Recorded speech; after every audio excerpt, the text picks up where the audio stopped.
جیسے جیسے بچہ بلوغت کی طرف آتا ہے آپ بچے کی روٹین بنائیں گے، مسجد میں لے کے آئیں گے، تو جیسے ہی وہ بچہ بالغ ہوگا اس وقت تک بچہ پکا نمازی بن چکا ہو۔ ہمارے ایک دوست ہیں، ان کا میں نے جو ہے نا وہ بات کی، انہوں نے تو کہنے لگے کہ میں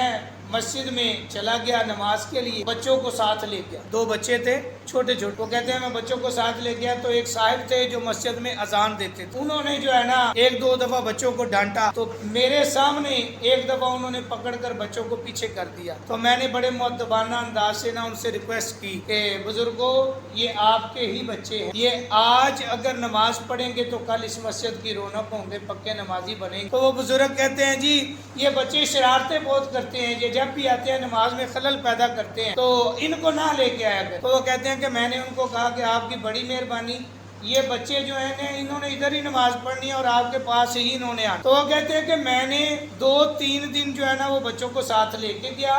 تھوڑی سی بچوں کو ڈانٹ ڈپٹ بھی کی، ہلکا سا ان کی تربیت بھی کی، اور چند دن کے بعد وہی بابا جی تھے اور وہی میرے بچے تھے جو ان کے دونوں اطراف میں بیٹھے ہوئے تھے اور نماز بھی باقاعدگی سے پڑھ رہے تھے۔ اور یہ ہمارے بڑوں کی جو ہے نا یہ ہمارا اخلاقی رویہ ہونا چاہیے، بچوں کے ساتھ ہماری شفقت ایسی ہونی چاہیے کہ جو بچے مسجد میں آتے ہیں ہم ان کی طرف متوجہ ہوں، انہیں پیار دیں، پیار دے کے اپنے ساتھ لگائیں، اگلی صف میں ساتھ کھڑا کریں، بچوں کو نماز کی عادت ڈالیں، اگر ان میں کوئی غلطی کوتاہی ہے، کہیں پر کمی ہے تو بڑے ادب کے ساتھ، بڑی محبت کے ساتھ ان کی تربیت کریں، تاکہ آنے والے وقت میں وہ بچے جو ہیں وہ پکے نمازی بھی ہو جائیں اور ان کی نماز کی اصلاح بھی ہو۔ میرے بھائیوں مسجدیں اسی طرح آباد ہو، اور یہی حکم اللہ تبارک و تعالیٰ نے قرآن پاک میں ہمیں دیا ہے کہ قرآن پاک میں اللہ تبارک و تعالیٰ نے فرمایا کنتم خیر امۃ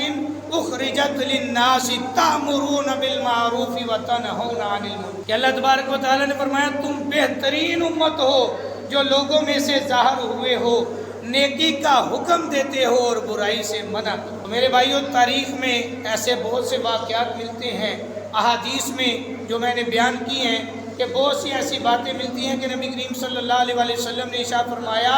کہ اللہ تبارک و تعالیٰ نے ان قوموں پر عذاب نازل فرمائے ہیں کہ جو نیکی کا حکم نہیں دیتے تھے اور برائی سے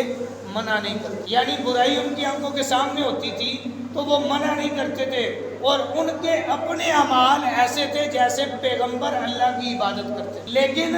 اس کام کی وجہ سے جو انہوں نے نہیں کیا جس کا اللہ نے حکم دیا کہ نیکی کی دعوت اور برائی سے روکنا، یہ نہ کرنے کی وجہ سے ان کی عبادت بھی رائے گاہ گئی، اللہ نے ان پر عذاب نازل کیا۔ اور آج یہی وقت ہمارے اوپر بھی ہے، ہم برائی کو دیکھتے ہیں تو ہم اس سے منع نہیں کرتے، ہم اس کو روکنے کی کوشش نہیں کرتے۔ ہمارا تصور کیا ہوتا ہے؟ ہم یہ تصور کرتے ہیں کون سا ہمارے ساتھ ہو رہی ہے، جب ہمارے ساتھ ہوگی نا، میرے ساتھ کوئی بات کرے گا نا تو پھر میں دیکھ لوں گا۔ تو میرے بھائیوں بندہ مومن مسلمان آپس میں بائی بائی ہیں، ایک کی تکلیف دوسرے کی تکلیف ہے، اگر ایک کی تکلیف کو سمجھتے ہوئے ہم تکلیف محسوس کریں گے تو انشاءاللہ بفضلہ تعالی اللہ تبارک و تعالی ہمارے برے وقت میں ہمارے لیے بھی مددگار جو ہے ان کو۔